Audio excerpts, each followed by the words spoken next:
پاکستانیوں اس بندے کو جانتے ہو؟ یہ ہے گھٹیا زبان والا عرفان صدیقی، جو کل مر گیا اور اپنے حقیقی خدا سے جا ملا۔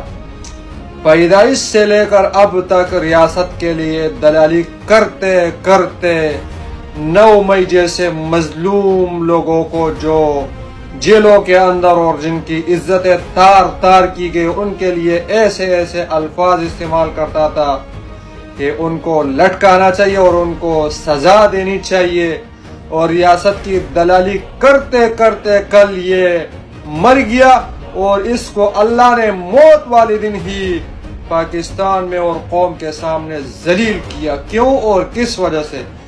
یہ کل صبح مر گیا اور کل رات تک، کل شام تک اس کی خبر چھپائی گئی۔ کیوں؟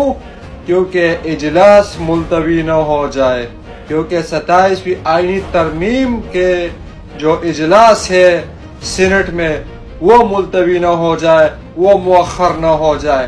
اللہ ان ظالموں کو، جو ظالموں کا ساتھ دیتا ہے، 9 مئی کے مظلوم عوام کے اوپر بکواسات کرتا تھا اور گھٹیا زبان استعمال کرتا تھا، موت والے دن ہی اللہ نے اس کو ذلیل کیا اور اس کی خبر چھپائی گئی۔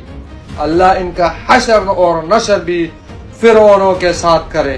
ان کے لیے ہمارے دل میں کوئی رحم نہیں، کوئی دعا نہیں، بد دعا ہی نکلے گی ان حرام زادوں کے لیے۔ اللہ ان کو آخری زندگی میں بھی ذلیل اور رسوا کرے۔